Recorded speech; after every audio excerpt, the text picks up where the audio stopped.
Bonjour.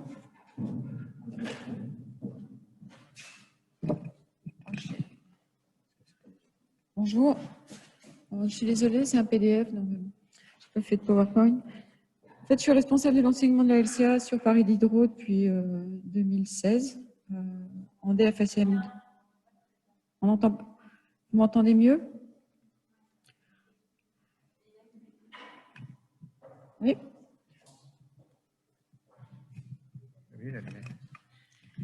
Je suis responsable de l'enseignement de la LCA dans cette faculté depuis 2016 en DFSM 3. Et comme c'est une année de concours, j'ai pris la décision d'organiser l'enseignement sous forme unique d'épreuves d'entraînement aux ECN. C'est-à-dire ce sont des épreuves d'examen que font les étudiants et qui sont corrigées après par un enseignant uniquement senior de la spécialité. Quelle spécialité? C'est la santé publique. On est tous des enseignants soit d'épidémiologie, soit de biostatistique. Il y a quelques cliniciens qui sont venus également avec nous, mais qui généralement ont au moins un niveau de master de santé publique. Je vais essayer de détailler pourquoi maintenant. Ah, donc pour moi, tout ça, c'est lié au fait qu'il y a un programme qui est un peu moins, comment dire, réduit que dans les autres épreuves, puisqu'on n'a pas de liste de questions limitées, restrictives. On a juste des thématiques qui sont indiquées, qui concernent la compréhension, justement l'acquisition de compétences et de connaissances, à la fois dans la méthode, dans la méthodologie, même si c'est un mot que j'aime pas tellement, des études soit épidémiologiques, comme les études de cohorte, les études cas témoins et les études transversales, ou les études cliniques, d'épidémiologie clinique, ce qu'on appelle la recherche clinique, avec l'étude des tests diagnostiques, des essais thérapeutiques, essentiellement que les essais thérapeutiques d'ailleurs randomisés, et les études pronostiques. Et hors du contexte, il est juste précisé que les méta-analyses n'en font pas partie. En fait, quand on regarde les questions qui sont posées dans le cadre d'une LCA, moi je dis aux étudiants, maintenant j'ai adopté cette terminologie un peu visuelle, il y a 3 types de questions. Il y a des questions que j'appelle « Où est Charlie ?» C'est juste repérer dans le texte, qui est un article en langue anglaise, la réponse à la question. La deuxième, c'est l'arbre de la connaissance. Ce sont des questions de cours, en fait, sur la méthode de ces études épidémiologiques ou cliniques. Et puis enfin, la troisième type de questions, c'est sûrement celles qui sont un peu plus compliquées. C'est celles qui font intervenir de la compétence, en utilisant les connaissances des étudiants pour réfléchir aux données du texte et prendre position sur les questions qui sont posées. Alors, j'avais pas très bien compris si j'étais censée faire pour l'enseignement indépendant de spécialité par rapport pour l'intégration aux enseignements de spécialité. Donc, j'ai essayé de voir les aspects positifs des deux positions, même si j'ai tendance à pencher pour la première. Pourquoi? Parce que c'est une épreuve qui concerne des compétences et des connaissances sur les méthodes et plus que sur les spécialités. Donc, je pense que c'est clair pour tout le monde qu'on ne va jamais demander à un épidémiologiste ou un statisticien de venir donner des éléments de réponse à des questions de génétique ou de gynécologie. Donc, je trouve que c'est la seule discipline où on nous dit que n'importe qui peut venir faire l'enseignement à notre place, d'une certaine façon. En fait, moi, je pense qu'en accord avec l'objectif de l'épreuve, c'est quand même plus logique que ce soit des gens qui connaissent les méthodes qui viennent enseigner cette discipline. De plus, le deuxième avantage que je vois, c'est le fait qu'on a une organisation qui est complètement centralisée, qui permet de savoir exactement quelles sont les thématiques qui vont être abordées en termes de méthode et de s'assurer qu'il n'y a pas trop de chevauchement ou de zones d'ombre qui resteraient. Et donc, tout l'ensemble du programme a été traité sur un plan, bien sûr, des méthodes que j'ai décrites initialement. Alors que quand on voit l'intérêt de l'intégrer aux enseignements de spécialité, je pense que c'est un intérêt essentiellement, de mon point de vue, épidémiologique, puisque ça éclaire parfaitement les éléments d'épidémiologie ou de recherche clinique qui peuvent être spécifiques d'une pathologie donnée, bien entendu, ou d'une spécialité donnée. On n'utilise pas les mêmes méthodes en réanimation ou en gynéco-obstétrique.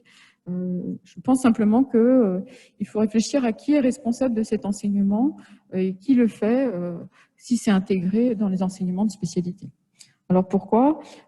C'est pour essayer de répondre maintenant aux aspects négatifs de chaque organisation. La première, c'est effectivement, on ne parle pas tellement de la portée clinique des études. On ne fait que souvent répondre à des questions de type Charlie sur ce que disent les auteurs, sur l'intérêt de l'étude et les répercussions que peuvent avoir les résultats de l'étude sur notre pratique propre. Et c'est vrai qu'un éclairage par un clinicien pourrait être intéressant en termes de critique. Même si moi-même j'ai une critique à formuler sur les questions de l'ECN, de LCA, c'est que parfois il y a une certaine confusion, on ne sait pas avec l'énoncé si les limites sont celles de l'auteur ou les nôtres. Parce que parfois le texte lui-même oublie des limites ou en formule certaines qui sont discutables. Alors si on voit les limites de l'intégration aux enseignements de spécialité de la LCA, je pense que ça rejoint ce que je viens de dire, c'est la sélection sur des disciplines plus que sur des méthodes, ce qui expose au risque d'oublier, par exemple, de traiter des études cas témoins. Et puis, le fait que, je ne sais pas comment vous appelez ça, mais moi j'appelle ça des erreurs. Il y a des gens qui pensent connaître des choses et qui sont capables de dire à des étudiants quelque chose d'erroné. J'ai regardé, moi, je peux vous donner, puisque tous les ans on regarde les annales, là c'est des sujets, des questions qui sont tombées sur les 2 dernières années, et en fait, je ne sais pas si tout le monde sait répondre à qu'est-ce que c'est qu'une source de biais dans une étude cas témoin, pourquoi le risque alpha est de 1% au lieu de 5%, etc. Donc il y a quand même beaucoup de questions d'ordre méthodologique ou statistique même, qui pourraient mettre en défaut certains cliniciens, même si parfois ils pensent le contraire. Alors pour conclure, moi je pense que le mieux c'est d'arriver à un consensus. C'est ce qu'on essaye de faire de plus en plus. Nous, on fait des enseignements en binôme, c'est-à-dire qu'il y a un enseignant de santé publique avec un enseignant clinicien. Et vous voyez, c'est quand même une organisation centralisée. Le fait d'aller dans des cours de modules plutôt que des cours spécifiques de LCA, je pense que ça dépend vraiment de la mise en place de l'organisation. Ce qui est plus important, c'est de pouvoir le préparer ensemble pour s'assurer qu'on ne sera pas obligé d'avoir un discours discordant sur les questions qui sont posées, qui sont elles-mêmes parfois source de confusion.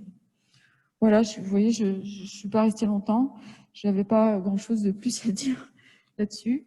C'est la fin de la journée, donc je pense que vous ne serez pas mécontents.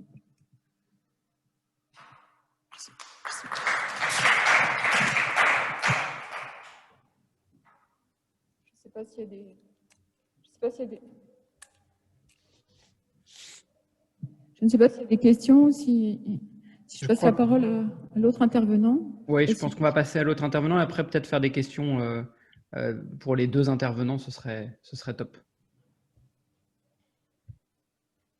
Je ne sais pas s'il est présent ou si... Oui, je suis là, je suis en ligne. J'attends de pouvoir partager mon écran. Il faut arrêter le partage de l'autre, je pense. Ou sinon, je ne sais pas si je peux par-dessus. Ah non, je ne peux pas. Voilà.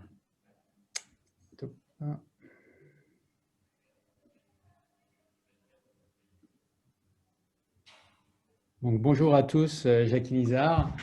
Je suis content d'être parmi vous. J'ai suivi l'après-midi. Je suis content d'être modéré par une des personnes qui a fait de moi un enseignant. Bonjour Thomas. Et j'avais la tâche de défendre l'enseignement de la LCA intégré à celui de la spécialité. Alors, on est tous d'accord, hein, les débats pour ou contre sont jamais des extrêmes et la vérité est quelque part entre les deux. Mais aujourd'hui, je vais m'amuser à défendre l'importance que la spécialité enseigne la LCA. Et on va commencer bien sûr par une trinité. Je vais vous parler de l'importance de cette trinité dans l'enseignement Mais juste avant, les grands principes pédagogiques que vous connaissez tous, puisque vous êtes tous passionnés d'enseignement, c'est intégrer, utiliser l'émotion pour imprimer des informations, contextualiser avec toutes les particularités que ça peut avoir, apprendre à ranger ces informations et faire les liens entre les connaissances. Et une fois qu'on a mis ça sur une diapo, on voit bien que cet enseignement intégré à l'acquisition des connaissances et des compétences dans une spécialité passe mieux, reste mieux et peut-être plus facilement utilisable plus tard par nos étudiants. Donc, tout ça, c'est possible que si l'enseignement de la LCA est intégré au reste. Donc, revenons à cette trinité à laquelle je tiens tant. Et voilà, avec d'autres types de super-héros, on est en fin de journée, donc ça allège un petit peu le discours.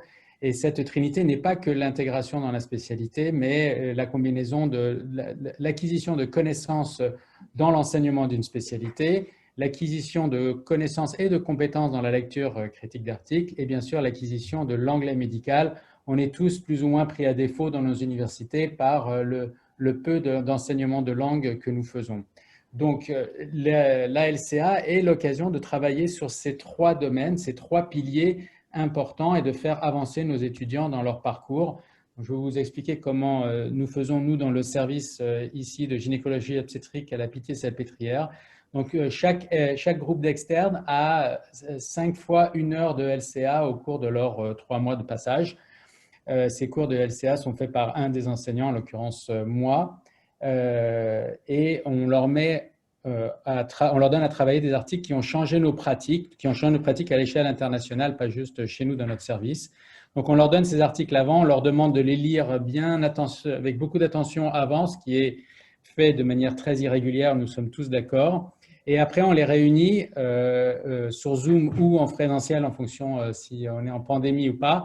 Et ils vont devoir, chacun leur tour, lire un bout de l'article. Alors, on ne lit jamais tout l'article parce qu'en 1 heure, on n'a pas le temps et puis on a d'autres choses à faire que le lire. Mais ils vont chacun lire et prononcer de l'anglais avec l'aide s'il y a besoin pour l'anglais et la compréhension. Et on va passer à travers tout l'article en ça. Après, il y a l'analyse concomitante de la méthodologie et de la structure de l'article et on essaye d'intégrer cette info dans l'évolution un peu de la médecine quand ça s'y prête. Que savions-nous avant et comment cela a évolué, la façon de travailler, la façon de gérer nos patientes enceintes en l'occurrence. Donc, l'enseignement intégré, 5 articles sur leur séance, leur passage dans le service, des articles qui, quand même, sont lus, alors pas toujours très bien, mais sont lus avant, donc ça nous permet de travailler. Et tout ça, c'est dans le mouvement que nous avons tous pour leur expliquer que toute leur vie, il va falloir qu'ils lisent la littérature qui sera en anglais, qu'ils écriront peut-être même un jour en anglais et que c'est essentiel à la pratique de la médecine. Donc, l'enseignant, et c'est là le point faible, bien sûr, on voit très bien que l'enseignant doit maîtriser la spécialité, mais ça, à leur niveau, c'est assez facile pour nous, doit maîtriser l'anglais médical, ça c'est plus difficile et il faut avoir des ressources dans le service, doit maîtriser l'exercice de la LCA, ce qui est modérément facile ou difficile comme on veut, parce qu'après, on peut mettre à notre niveau la jauge où on veut. On n'est pas obligé d'aller très très loin dans la partie technique de la LCA, puisqu'encore une fois, c'est qu'1 heure pour un article. Ça impose que la personne qui fait l'enseignement soit plus qu'un chef de clinique la plupart du temps et qu'il ait au moins un master comme niveau de recherche pour pouvoir aborder ces problèmes. Si on remplit toutes ces connaissances, on peut intégrer la LCA à l'enseignement intégré de spécialité comme c'est le cas chez nous. Maintenant, ça ne veut pas dire que c'est la seule façon d'enseigner la LCA et ça ne veut pas dire que les étudiants n'auront pas de la LCA dans d'autres contextes. Je vous remercie.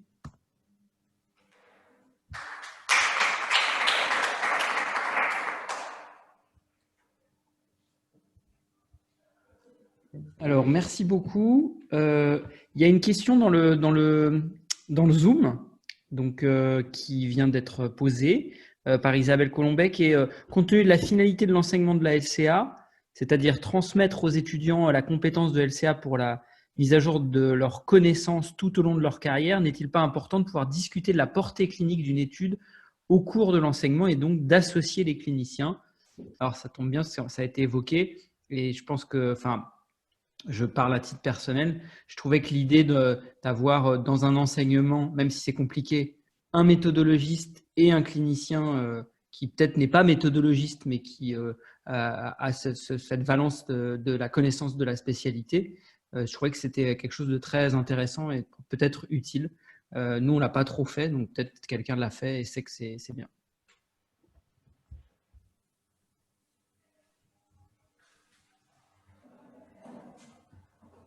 Faut qu'on réponde?